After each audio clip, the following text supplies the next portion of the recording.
Watching mga ka-idol, panibagong vlog na naman kami ulit. Ito naman yung natawag naming Martinete. Itong bubudburan ko ng guma.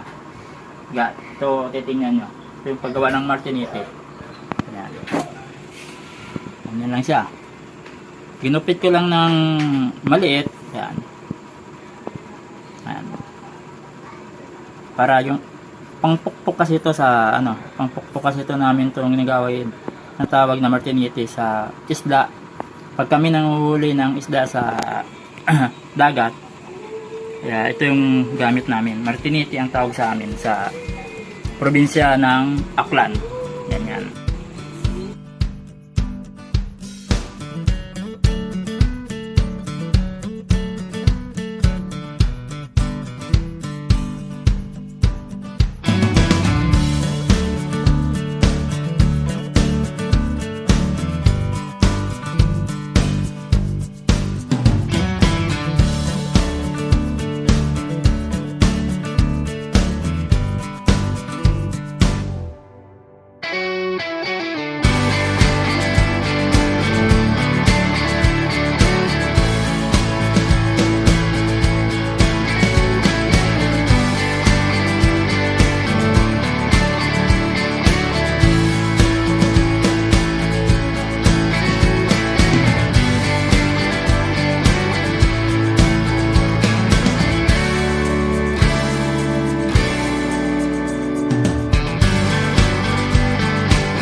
Ito na yung tatawag na Martinete.